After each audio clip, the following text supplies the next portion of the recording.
Good morning, everyone. Yes, as you all know, Councillor Wilcox is now a Cabinet member, and I am just standing in this morning to take the meeting for you. Thank you. Do we have any apologies?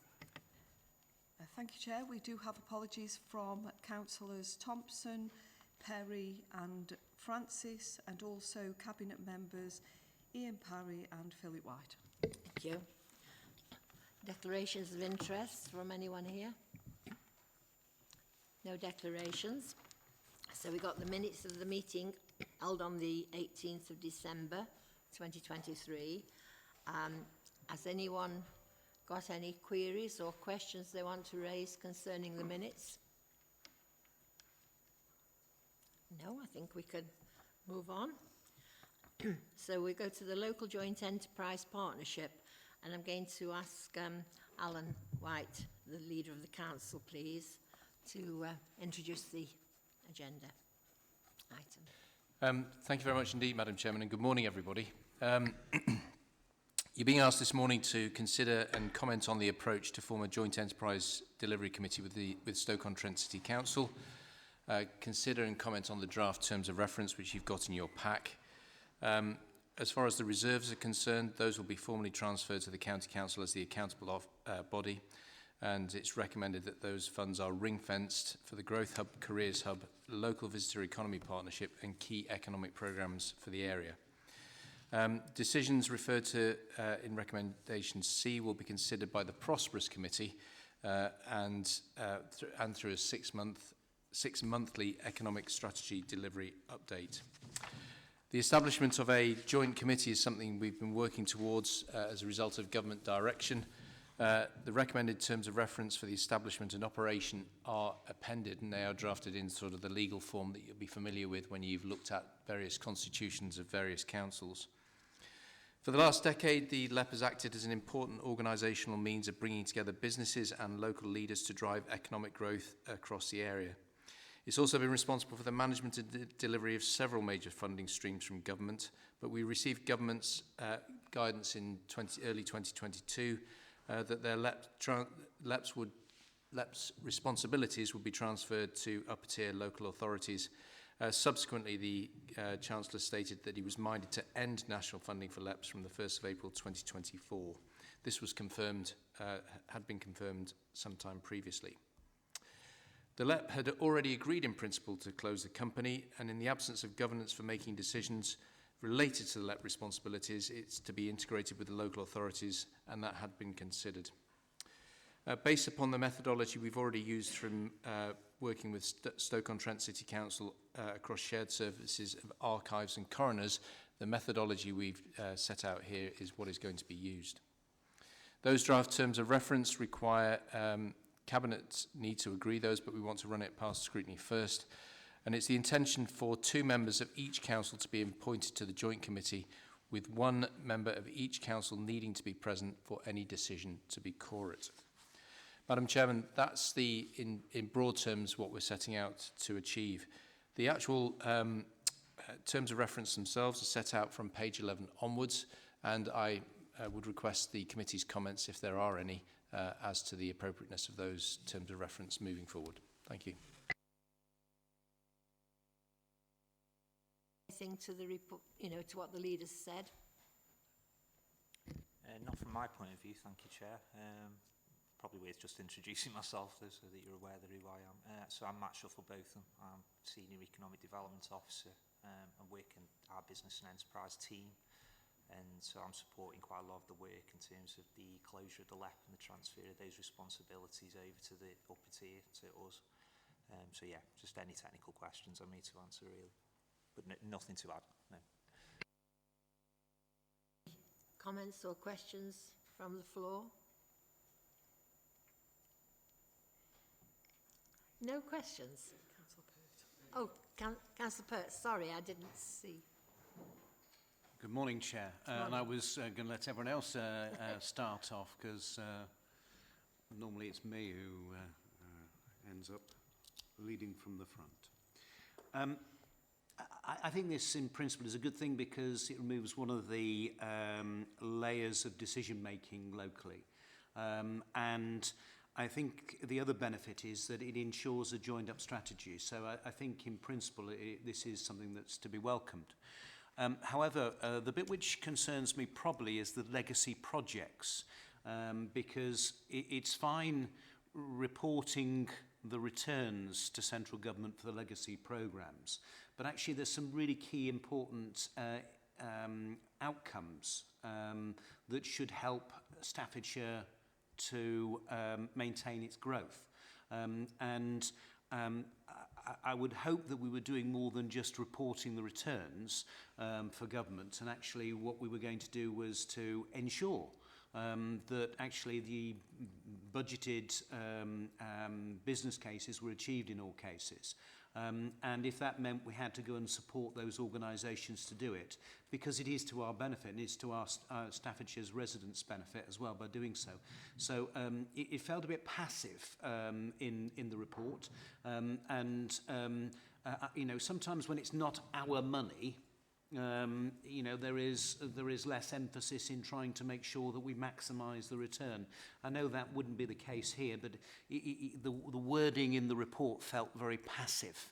And I would hope that we took a bit more of an active role, and I would be pleased to have a reassurance on that, please.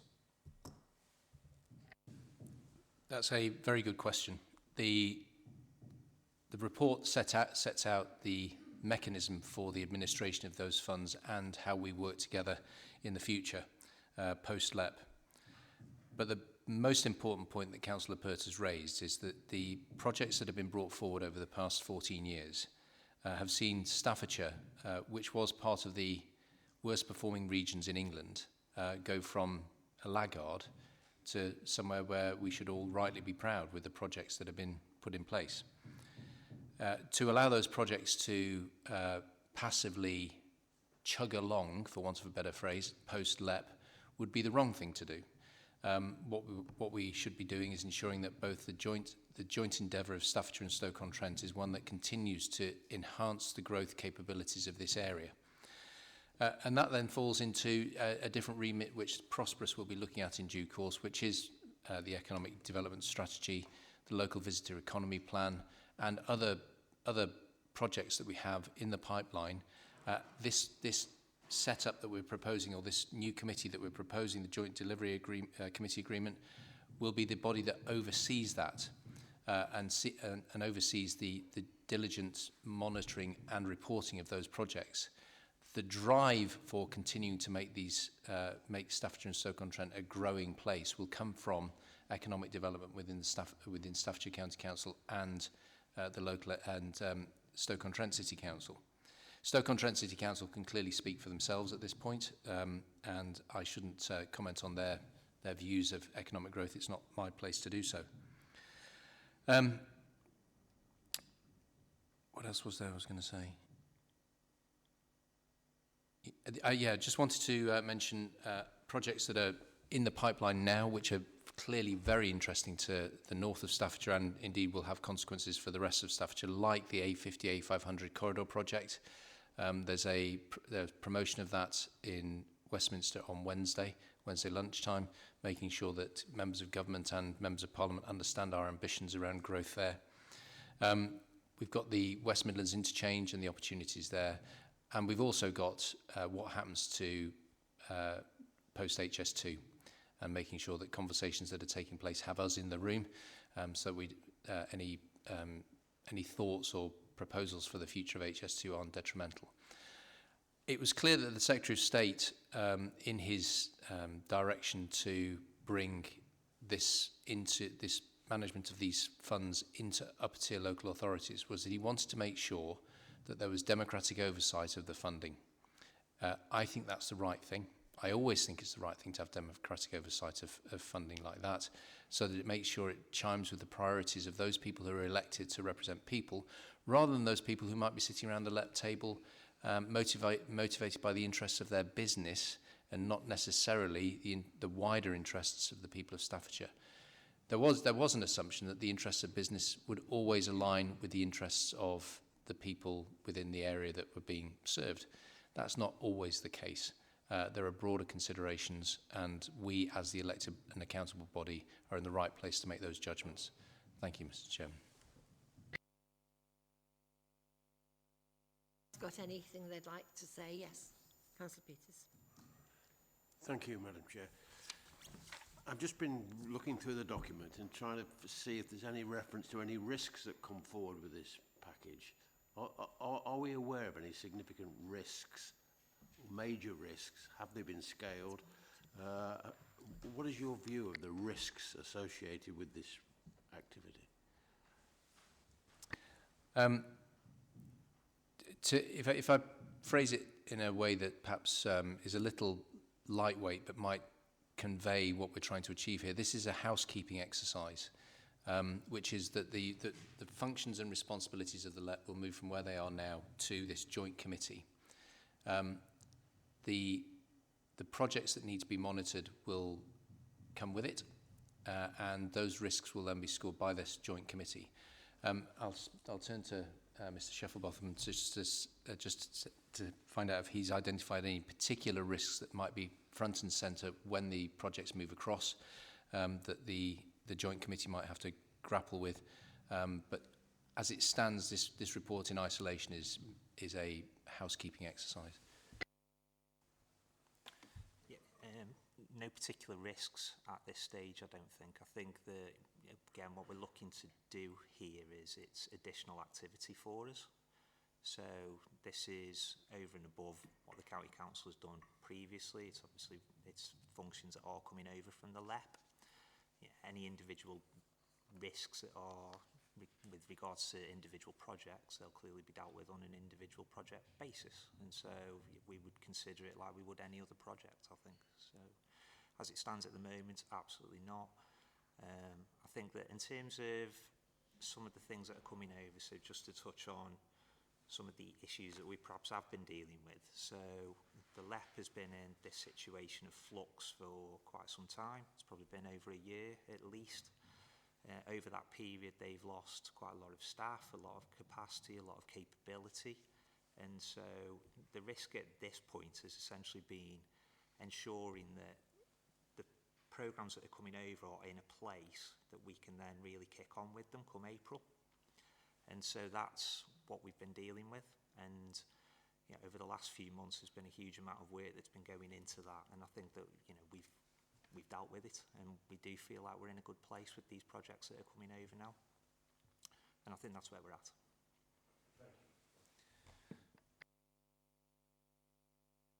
Ask what they want now, yeah.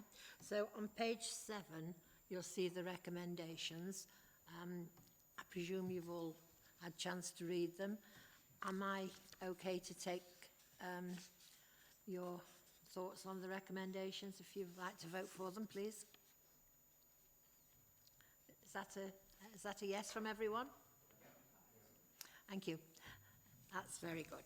Okay. So item number 5 is the quarterly integrated performance report, and it's the leader of the council again who's going to introduce this along with Lindsay Bissell. I think we're just going to collect her now. She perhaps wouldn't be expected to be in quite so early.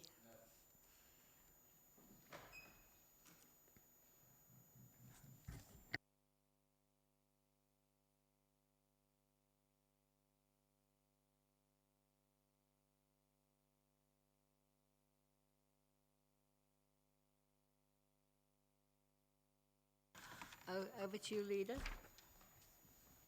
Thank you, Madam Chairman. I've got supporting me this morning Lindsay Bissell, who will be asking any detailed technical questions. As always, Madam Chairman, if there's questions of great detail that we can't answer here and now, we will take them away and get back to you. As we did at the last meeting, you had feedback on the 27th of November, so hopefully that got through to you. So I hope this new method of doing our reporting back to you is welcome. It certainly allows you to make sure that we are on our toes.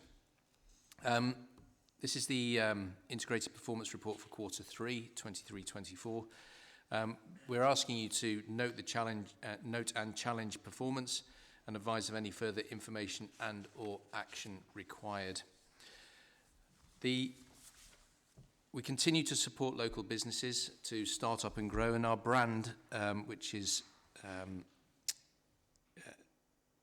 making great, with the We Are Staffordshire brand, is making great strides, particularly amongst the real estate community. And we'll be attending the UK's Real Estate Investment and Infrastructure Forum in May in Leeds, where we have the opportunity to showcase all the great opportunities across the county of Staffordshire in each and every district and borough. Climate change continues to make steady progress, currently with a 12% reduction in the authority's carbon emissions since 2021 and 50% reduction since 1819. Since December 22, the Staffordshire Warmer Home Scheme has installed 513 improvements in 349 properties. And through our Winter Warmth Project and Household Support Fund, 2,748 eligible residents have received their first payment of £300 towards help with their energy bills, which is tremendous. An offset inspection of the children's services, though, resulted in us getting a grading of requires improvement to be good. And we've developed a plan to improve our rating. Major projects underway include the Staffordshire History Centre and the 3 new primary schools, which remain on track to be completed and opened by the autumn of 2024. And those people who are resident in Stafford will see the work on the History Centre, and it's looking good. We continue to deliver on a balanced budget and invest to keep growing the county in a sustainable way. Rising costs, of course, across the organisation, along with the recruitment and retention pressures, do continue. Levels of demand and complexity also remain challenging, particularly in children's and family services and in special educational needs and disabilities, where transport costs are rising very significantly, and you'll see that clearly referenced in your report. The portfolio holder, Councillor Price, has got a plan in place and work is afoot to start to tackle that. The latest revenue forecast outturn shows a forecast overspend of £5.4 million, or 0.9% of the budget, compared to Q2 forecast overspend of £7.7 million, or 1.1%. So it has come down. However, when you have the chance to look through the report in detail, you will see that there are places where there's significant underspend, which is offsetting overspend in other areas. On page 26, you've got the Q3 summary in a tabular form, highlighting the important successes that we're having, but also identifying very clearly the challenges that we face. I can't, of course, go past this introduction without going to children in care, where there is clearly some pressure. I've already referred to the rising cost and complexity of children in care, and also the grading of requires improvement to be good that Ofsted gave us at their recent inspection. We've set ourselves stronger targets and more structured monitoring, and a clearer escalation process when it is felt progress on an issue is not fast enough. Closer cooperation with health and housing providers, more sampling of work, and better provision of broadband access for care leavers to support their first independent steps. We have additional capacity coming on stream with 30 social work practice leads who have been recruited, with 15 of those posts funded by the Cabinet investment, which was approved in December 2022. We've made progress reducing the number of children in care in Q3. We've currently got a rate of 80.1 per 10,000, which is higher than the national average of 70 per 10,000 in March 2022, but it is heading in the right direction. One of the biggest sources of pressure are the number of children and young people with educational, health and care plans, or EHCPs for short. There were 7,325 on the 31st of December 2023, compared to 6,985 a year earlier, and that is continuing to rise. There are delays in getting the assessments completed, and we are recruiting additional educational psychologists in order to address that shortfall. We do have successes, of course. Final figures for Q3 have confirmed that 10,030 families have achieved a successful and sustained outcome through the Building Resilient Families and Communities programme since the 1st of April 2023. Just moving forward then onto highways, which is again an area of considerable pressure to you, particularly as councillors and across the county as you're driving on our roads. Demand challenges remain. In December 2023, there were 2.5 times more high-risk defects identified than in December 2022. But we've now put additional resources in place, including additional recruited people to the inspection team. There are reactive repairs, but we're also delivering on our highways investment strategy with 18 capital structural maintenance schemes completed in the year to date, including the A53 Broad Street in Leek, the A511 at Ashby Road, Burton, during Q3. There are many more schemes in the pipeline, and I would ask people to be patient as those schemes come forward, because I get a lot of complaints from people saying, I can't believe you started doing work on our roads, even though it's well signposted. Those are improvements to make it easier to get around. During the time of those works, you just have to be patient. The government's Network North announcements include additional highways maintenance funding for local authorities, which for Staffordshire equated to £6.3 million for 23-24 and 24-25. Now, some people have run away with that a little bit. There is additional money coming through the Network North announcement, but it's back-ended rather than front-ended, so we don't have a big slug of money to be able to put into our roads in the short term. So some of the hyperbole that's around the Network North announcements has been a little overzealous, one might say. And entertainingly, who thought we were in the north? I thought we were in the Midlands, but apparently we're in the north now. So, Madam Chairman, that's the main points I thought I wanted to raise with the committee. There are, of course, plenty of details in the main part of the pack, and I'm here to answer any questions that you may have. Thank you, Leader. Have we got any questions for either Alan or for Lindsay? None at all? Nigel, must have one. You'd let me down else. Yes, thank you, Madam Chair, and good morning, everybody. I brought my legal assistant with me today, just in case there's any problems, but I feel a bit lonely on this side. I've got a few things, hopefully relatively small points, which are easy to answer, and put some points to take away, because I don't think you'll have the information on everything. Just going through the report, do you want me to come back over time, or just deal with everything in one go? It's a big report, there's a few things, so I apologise in advance. You choose how you want to do it. Okay, thank you, Chair. Firstly, on the box summary, which is very interesting, the HUG funding, the home upgrade funding, which is for gas grid homes.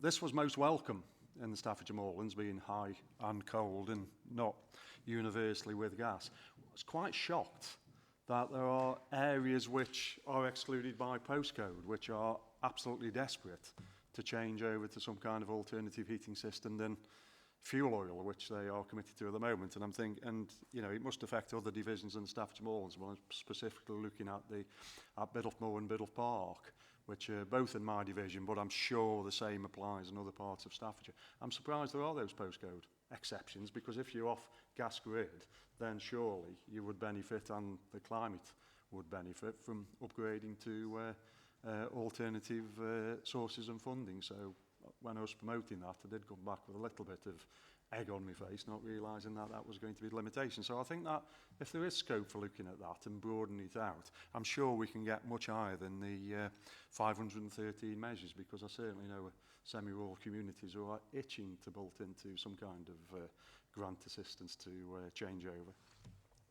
The other thing, with regards to children's services, we acknowledge the pressures which we're under, and certainly have had various discussions, including with the Chief Executive, and we happy to report that he seems to have a very competent plan and response towards this.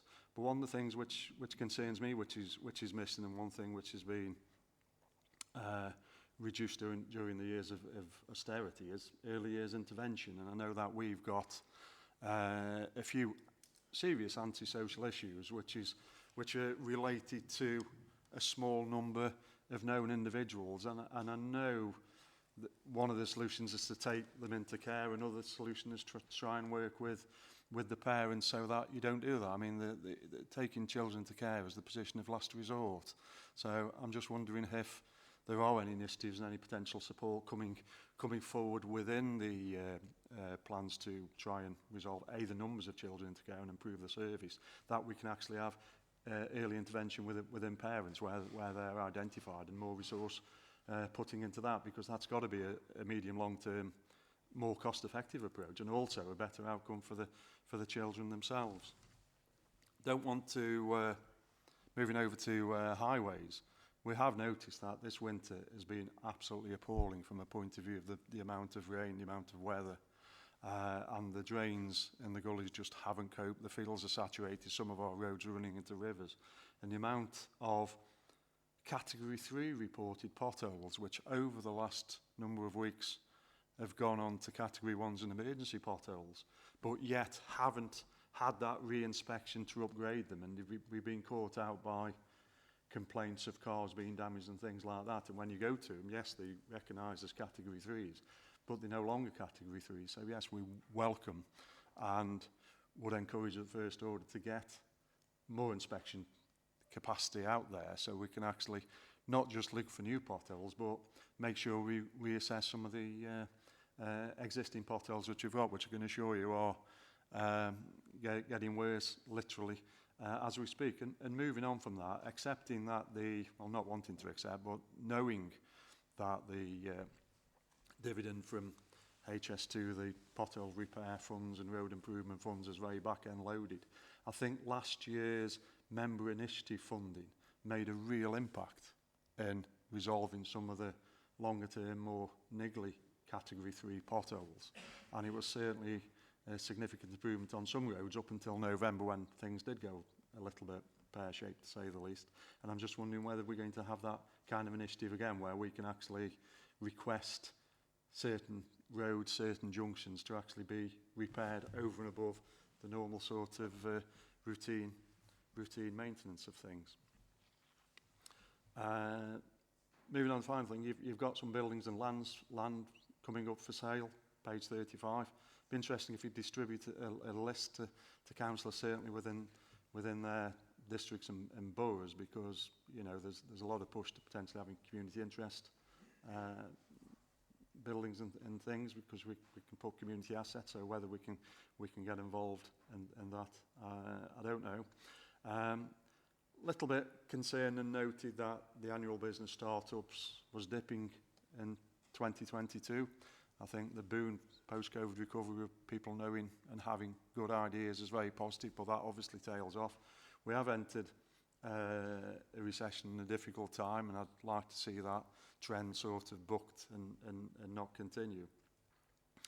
And again, with regard to climate change, looking at the graphs, I think what the county council has achieved is extremely laudable, and I've put that on the record before with full council. But there is an element, if you were plotting the graph, that it's very much bottoming out, and I think in some respects the relatively straightforward jobs, I'm not saying anything is easy or low-hanging, but the relatively straightforward jobs are done. Now the time does get difficult, so I think we do have to double down on actions there, and obviously look at what we can do, and I look forward to more meetings with the Climate Change Working Group to see what the next basis is on that. I'll leave it at there, thank you. Can I hand it over to you, Leader, please, to respond to the Thank you. queries? 7, I think. First of all, the postcode exclusions. I wasn't aware there were postcode exclusions, so we'll look into that. The next is the early years intervention component you addressed. There are absolutely elements, plans in place that are being they're not just plans on paper. They're things that are happening that are referred to in this report. So building resilient families and communities has been in place for some time, and you will see the outcomes of that. Working intensively with families who may have troubles, either dealing with difficult children, getting kids to school, and all the issues that you see with troubled families. Working with them to give them the skills they need in order to get them in a place where they can have good start in life. There's also the Children in Care Plan, which deals with similar issues to the one that you were referring to. So whilst it's not called early years intervention, there are plans being executed which deliver the same effect, but by a different name. The highways point you make is one that I alluded to in my introduction. You make the point for me, which is that the fields are saturated. There comes to a point where there is so much rain that the fields can't absorb the water, the rivers can't remove it. As I came down the Trent Valley this morning past, what's the name of the bridge? Ugh, where the boozer is. Yeah, you know where I mean. There's a garden centre there as well. Wolsey Bridge. On the right-hand side, coming into Stafford. There is, yes. There is a... the whole place is underwater. There's just been such a large amount of rain, and it's very difficult for us to deal with that volume of rain. There is a flood strategy that we're working with the Environment Agency on. That has allowed some alleviation of it, but it's simply not going to be able to deal with the amount of water that we are confronted with these past few winters. You talked about Category 3s becoming Category 1s and the damage that does to people's cars, but I did say to you in my introduction that we have got more inspectors coming online so that we'll be able to address more of those Cat 3s that are advancing to Cat 1s in a timely fashion. The dividend from HS2, I do like your terminology there, Councillor Yates. Is it a dividend or is it just money that's not being spent? I don't know. That money that's coming through, it's not a whole hill of beans when it comes to the amount of work that we have to address. And again, Councillor Clements and her committee go through these sort of things in detail. We've had divisional highways plans for some time, and I don't anticipate that there wouldn't be a divisional highway plan in place for future years. The land that's available for sale across the county forms part of our property strategy. It's clearly signposted through the property committee. It is available for you to examine should you wish. So feel free to, at any point, come forward and avail yourself of that opportunity. The business startup rates are a function, as you quite rightly identify, of economic activity. We found that economic activity has stagnated.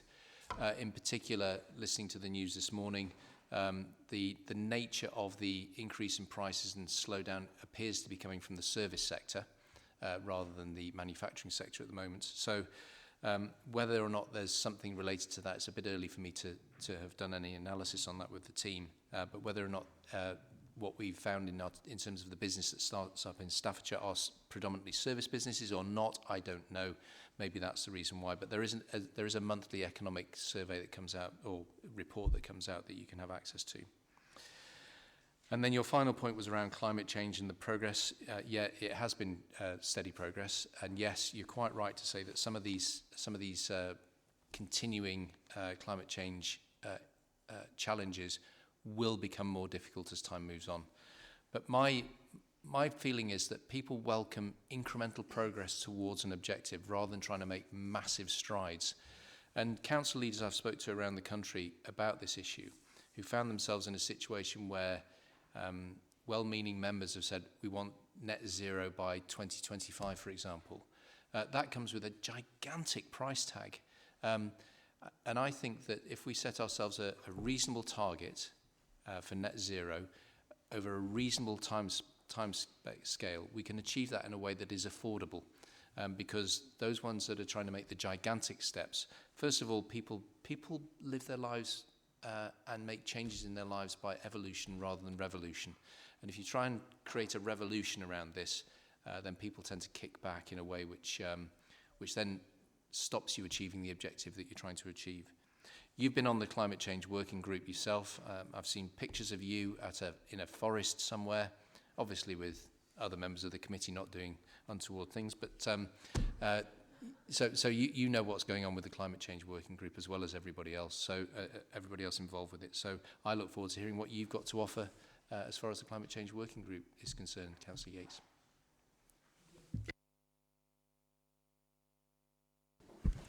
Chair, thank you.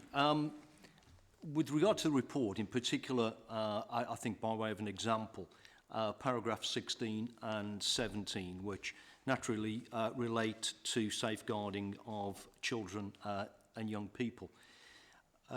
This area of business, of course, costs an immense amount of money. It seems an ever-increasing amount of money.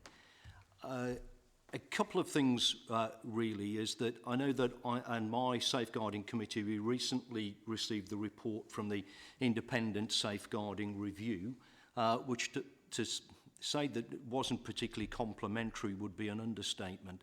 As you'll probably see in our forward work stream, certain elements of that are being picked up because it does cause some real concern. I think some of that is relevant to things like co-production and also early interventions, because we rely on other partner agencies and perhaps we don't have the relationship that we would like to have with them. All of which, if they were in place and working properly, I think it would be reasonable to assume that we would be making some quite big savings and actually dealing with the number of young people who need safeguarding in our county much better. My question really is, and I'm just using these two paragraphs as an example, and I do apologise for sounding like a scratched record here, but we are recognising, I think, as we move forward, that we don't have the data and the statistics and the information that is enabling us to make accurate decisions and important decisions about large amounts of money, and not least of all, the safeguarding of young people. I think the data issue was one that was echoed in the recent Ofsted report, and I understand that the Chief Exec himself has some concerns around the lack of available data that we have. And again, I would use here the fact that we have a rate of children in care of just over 80 per 10,000 against a national benchmark that is 70, which is a significant difference. And we always seem to caveat that with a comparison to the regional stats. And I do think the regional stats are somewhat skewed, of course, because we're in a region with Wolverhampton, Walsall, and not least of all, Birmingham. And I don't think we're the same as those particular areas. And I think that does tend to mask the issue that we are something of an outlier when it comes to what we're doing. And I think that that is also reflected in EHCP plans, of course. I think the figures were, we do 28%, where the national average is 58%. Yet again, a massive difference there. It therefore points to large numbers of people, and I think the report talks about us increasing or employing more particular professionals to cope with this huge demand. After all of that, the question's very simple, really. I just wonder, do we have any indication as to when we will have some meaningful data and comparative stats that enables us to see this bigger picture more clearly, and not ones that, in my humble opinion, really aren't suitable for the task. Until we do, we will not really recognise the scale of the problem and actually understand that longitudinal threat and risk to those young people, and actually, more importantly, our ability to be able to deal with what is a very serious issue. Thank you. Thank you, Councillor Spencer. I'll ask Mrs Bissell to deal with the data question in particular, but I just want to pick up some of the general points that you raise. You're quite right that the independent safeguarding review was not particularly complimentary, and that in part lies at the core of that lies at our data deficit. I know you have a background in data. I know it's something you're expert on. It is something that the Ofsted report picked up in some detail, and so that gap of knowledge that we had is something that is being addressed through the plan that the Chief Executive is bringing forward. But again, I'll get Mrs Bissell just to talk to that in a moment. The co-production point that you make is vital. We cannot come up with meaningful plans for some of those children in our care if we're not able to work with some partners, particularly the NHS. It has been a challenge for many years to get the NHS to take as seriously as we do the challenges we have with children. People around this table who've been involved in this for a long time will know that children and adolescent mental health services in the county of Staffordshire have been a challenge for many years. And Councillor Pert's committee has spent some time looking at this in detail. We continue to press for improvements, but it is difficult when you're dealing with an NHS system which is almost constantly under stress, with ambulances waiting outside A&E and sickness absence and everything that's associated with it. But that said, we continue to work hard to improve that situation, and indeed we've made sure that those partners who are involved in the co-production process understand their role in our improvement towards achieving a good grading at Ofsted come the next inspection. Your point about regional averages being skewed by authorities around us and within the county of Staffordshire is correct. It is skewed. That is the reason why we cite the national benchmark rather than the regional benchmark as the one that we are striving to achieve. It would be ideal if we didn't have any children in care, wouldn't it? Surely that would be the goal. I've seen in my time as a county councillor the numbers increase from the mid-600s to the numbers that we've got today. But circumstances have changed, standards have changed, expectations have changed, and we've had some horrific cases involving the abuse and death of children, which have changed the dynamic for children's social workers. And we do need to be mindful of that and the responsibilities that are laid upon all of us as corporate parents for the care of children in the county. I'll turn now to Mrs. Bissell just to talk about the data. It is her area of particular expertise, and rather than hear me drone on, why not hear it straight from the person who knows what she's talking about? Thanks, Leader. Two-part response to that. So the first one is around the strategic oversight of the current performance measures. So as you mentioned, Councillor Spencer, the Chief Exec is really keen on this being much more robust with different indicators for members, scrutiny and the senior leadership team to look at. So we're currently refreshing our delivery plan for the organisation as per the direction of the Chief Executive, with input as well from the Leader and Cabinet. One of the things we're really keen to do as part of that is to amend the integrated performance. So the report that you see today, we are planning on coming back to overview and scrutiny in April with a refined version of them key performance indicators. So please, lots of input and feedback when we do come, because that would be really helpful. I think that's the strategic sense. From an operational sense, as you also referenced, Councillor Spencer, the Chief Executive is working really hard with Children's Services to think about what does that look like on the ground. So what are the key performance measures that we need to see there, and that will be monitored via the refreshed Children's Improvement Board.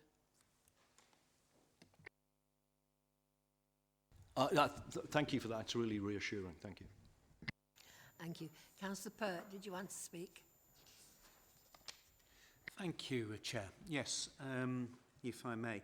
I'm obviously privy through the medium-term financial strategy to lots of detail, and we've looked at a range of different areas in the last couple of years, particularly the detailed work this year. So I don't intend to re-rehearse what's been done in MTFS, because there's a perfectly adequate report that covers those areas. Equally, in the time I've been on this scrutiny committee, the last 3 or 4 years, the quality of the data and the picture it paints is significantly better, and I'm sure that the aim is that this pack is comprehensive and that it shines a light on those areas of good performance and those areas with issues or opportunities, and to help be able to see the trends. So I hope that the comments I'm going to make will be taken positively, as ever. So the first one is, I wonder, when trying to shine a light in terms of areas for improvement, whether on page 42, the EHCP plans, it's a very short period that we're looking to show performance across. And yet, I think we all know that for certainly as long as I've been on this committee, performance has been downward. And it would certainly be helpful, I think, on the chart on page 42, not just to show 12 months worth of data, but maybe last 2 or 3 years, because there is a clear trend. And the reason for suggesting that is actually, you know, we may actually find greater focus on trying to resolve that long-term key trend, because I've banged on for the last 3 years on that one. On the same basis, on page 47, I think that it really would be useful to see what the residual Cat 3s are. It's very nice to see, you know, the sort of the fixed rate on highways, as well as seeing the numbers identified. But actually, it's the two together that really give the overall picture. And it would be really helpful, I think, to have the two together, because as my colleague across the room, Councillor Yates, mentions, you know, it does happen that Cat 3s can, particularly with the weather we've had this year, really deteriorate very quickly into Cat 1s and 2s. Just in passing, I note the somewhat downward trend on page 40 of the percentage of care providers that are rated good or outstanding. And that does concern me. And I wonder if there is a plan that is behind. I'm sure there is a plan, sorry. I'm sure there is a plan behind that trend. And I wonder whether that could be shared with committee, because I'm sure we all share the same concerns. Some really good performance in that area, particularly in terms of brokerage. But equally, it's great to have a good brokerage service, but actually if the choice of good or outstanding care homes is less, then I'm sure we're concerned. And then the final point I just wanted to pick up, and this is a real question, because I don't think we've ever talked about this before, but on page 74, and what better way of indicating how good the quality of the information is, because, you know, there's 54 pages of data and 54 pages of really accurate, useful metrics. So as I say, this is about refining and improving rather than raising criticism.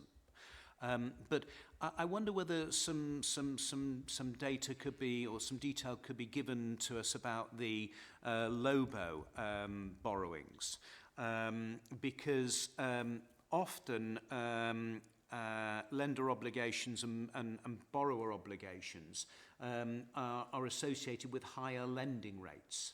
And it's interesting to understand the maturity of the debt.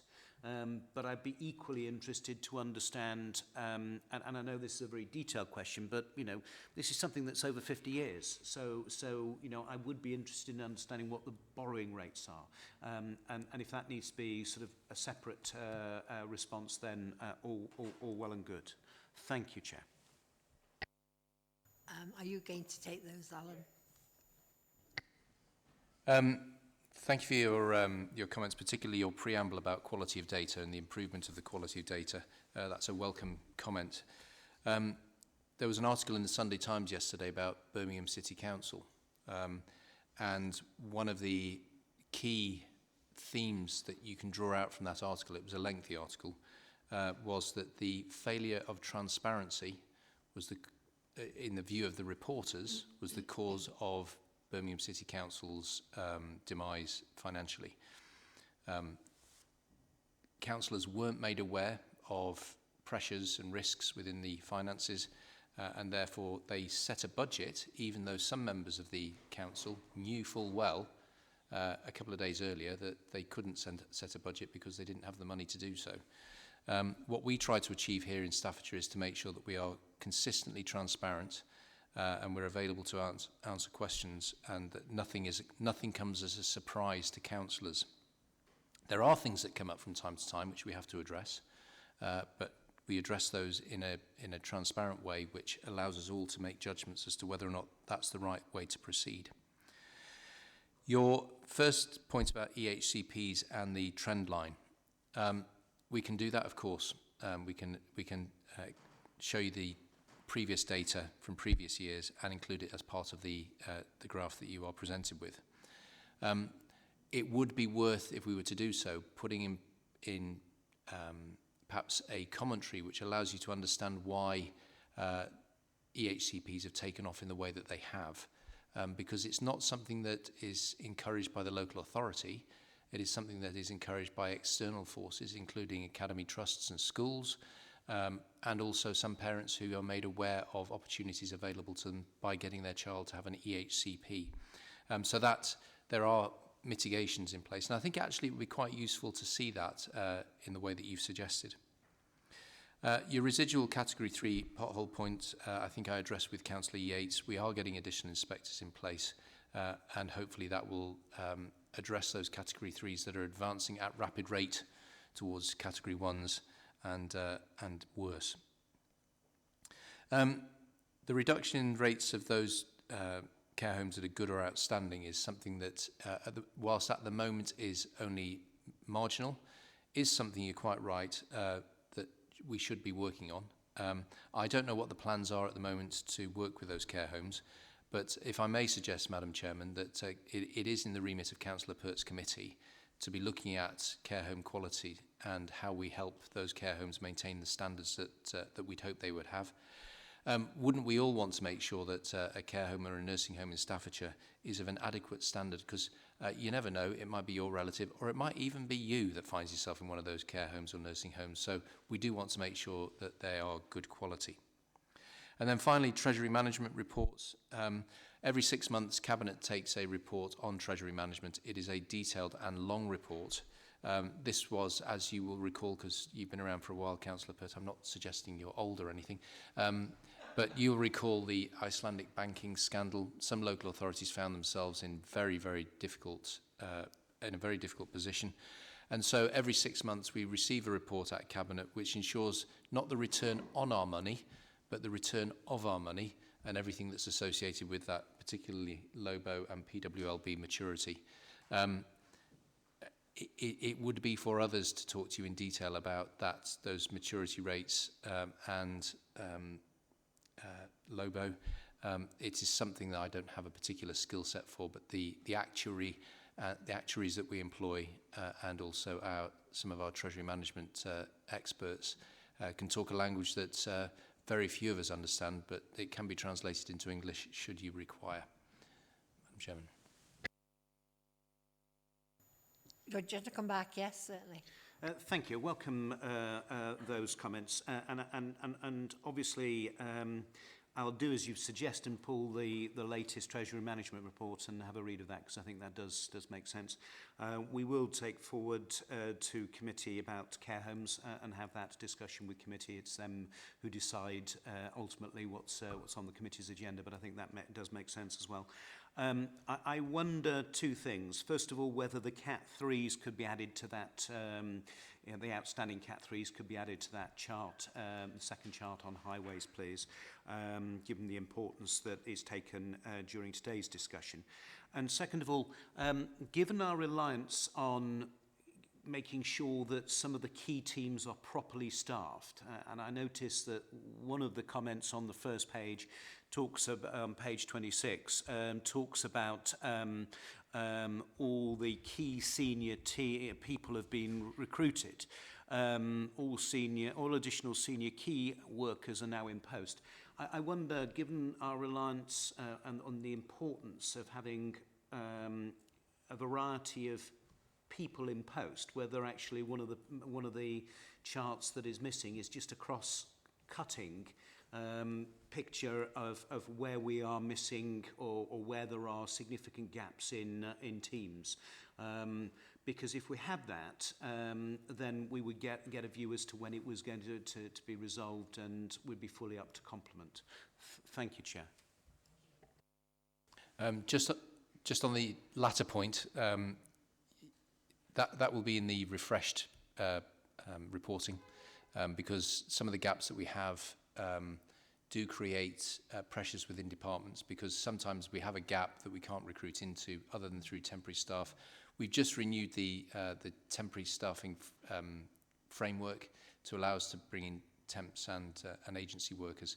So, for example, if people in children's services go off on maternity leave, we need to backfill that in a timely way. But sometimes we find ourselves in gaps with gaps in long-term sick, which presents a challenge in the delivery of our agenda. So you will get more detail on that in the near future. As far as the category 3s and the data is concerned, Councillor Clement's committee deals with that in some detail. If I could ask perhaps yourself and Councillor Clements to liaise, and surely Councillor Clements' committee will want to see more detail in any event, and how that data is presented will make its way through into this. So I think it's probably appropriate to leave it to Councillor Clements and the portfolio holder to work together on what data is accurately reflects the information that councillors and members of the public actually want in a broader sense. Has anyone else got anything they'd like to bring to the table? So on page 21, there is just the one recommendation that committee members note and challenge performance and advise of any further information and or action required. Is everyone happy to accept that recommendation? Thank you. We'll move on to item number 6, which is the Overdue and Scrutiny Work Programme.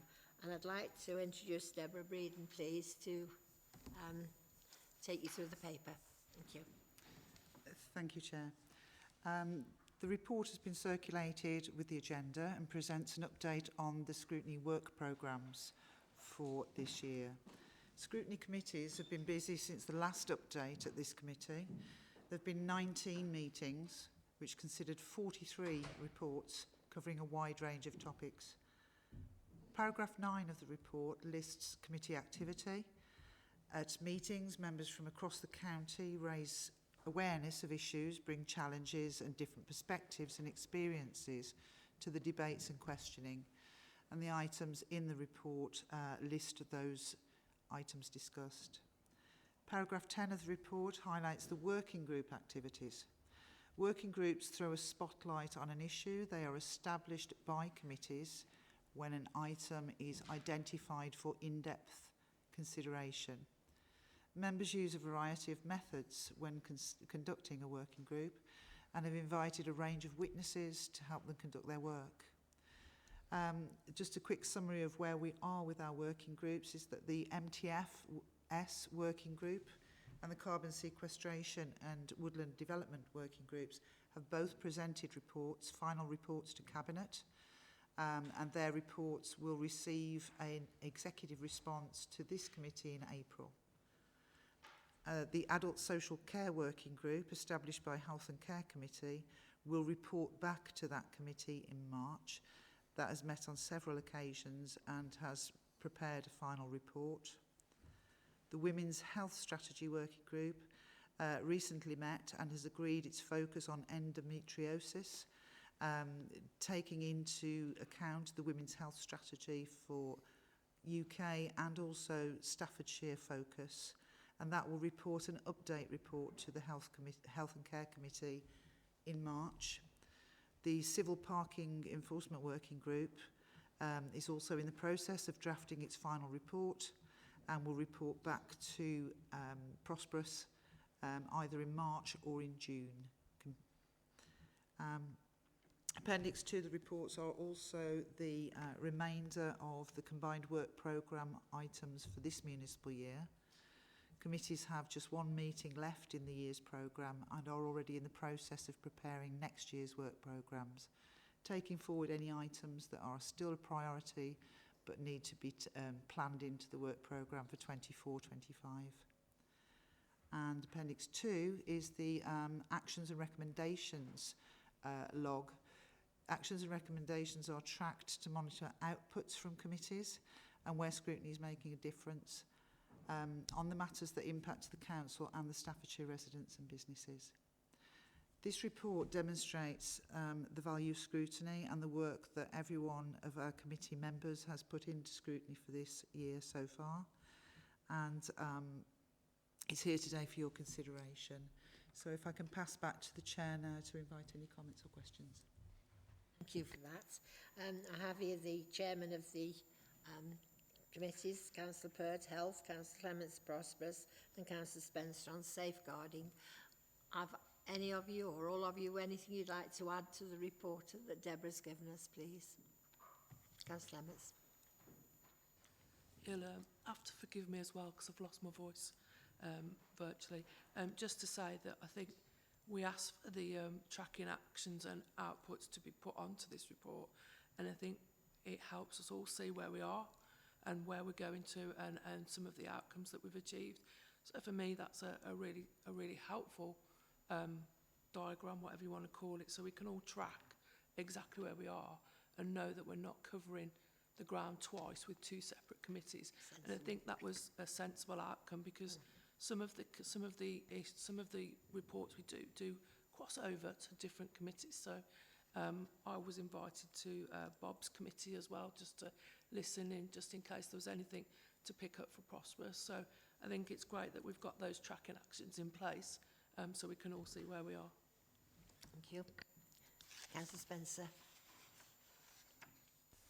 Chair, thank you. I would simply echo what Councillor Clements has just said about the log. I also think there's a couple of other issues. We've recently had some meetings amongst ourselves.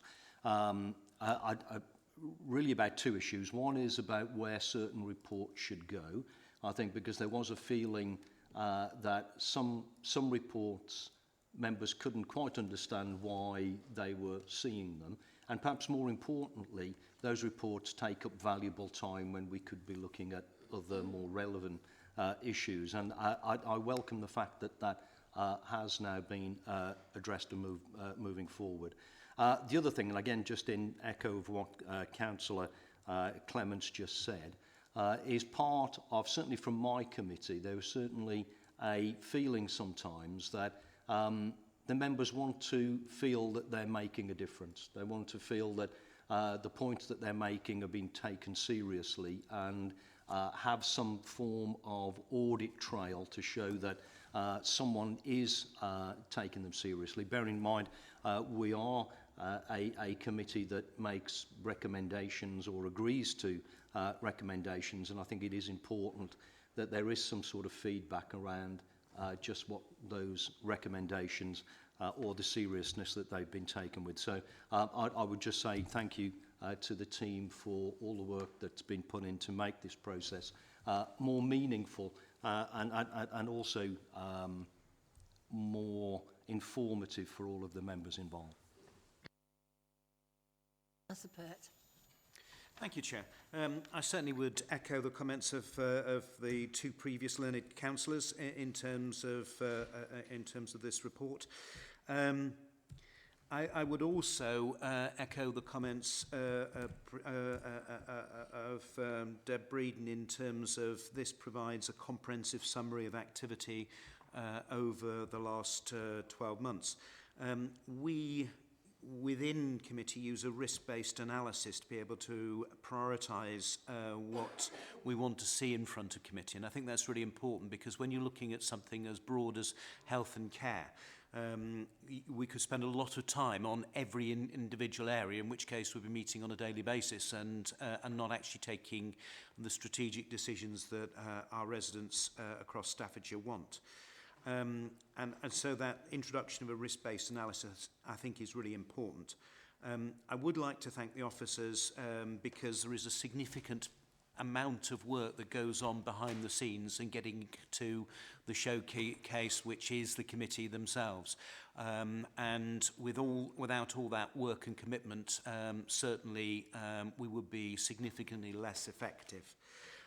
But I also would like to put on record my thanks to the senior executives in health and care across the NHS and across social care for the seniority of people who come in front of committee, because they give up their time to allow us to ask those questions, which provides reassurance and scrutiny of the work that they are doing on a daily basis. And I think that's really important to ensure that we can make influence and we can raise the concerns that we have on some of the areas within health and care.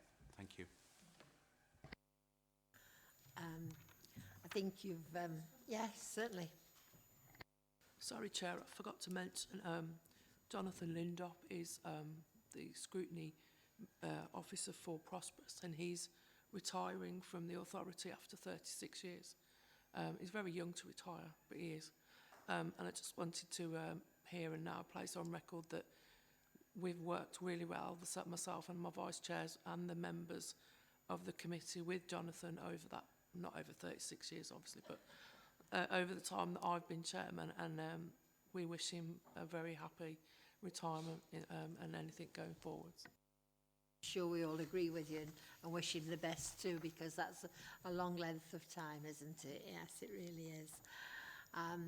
So is there anyone else who wants to add anything? Only just add my congratulations to you for having such good reports and doing excellent work. So keep up the good work. There is a recommendation on page 75.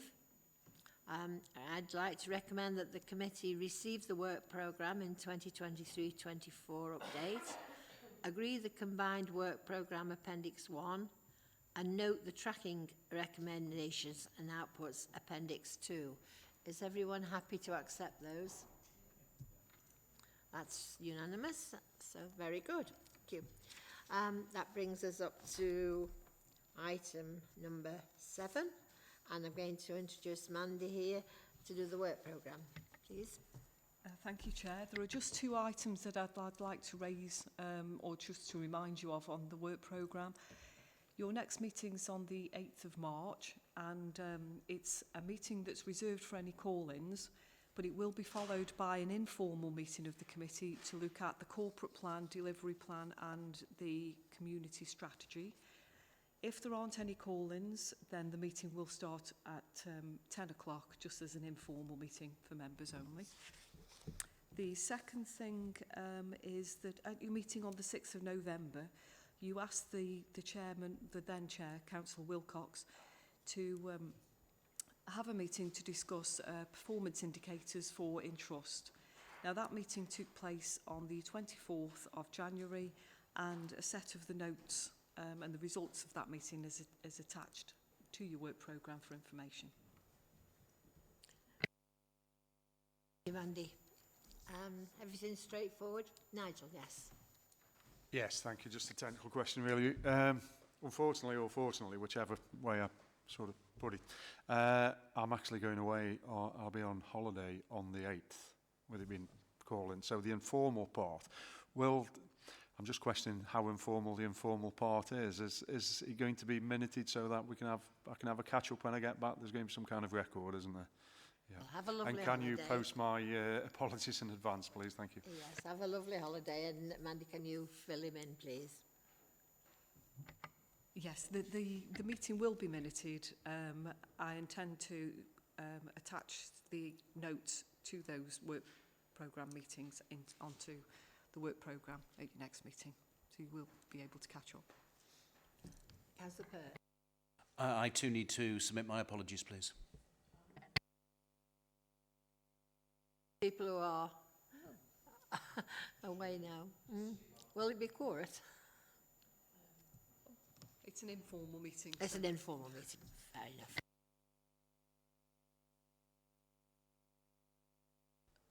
enough. I did originally have it in my diary as a reserve for calling, and that was cancelled. I took the opportunity thinking, I've got a clear week.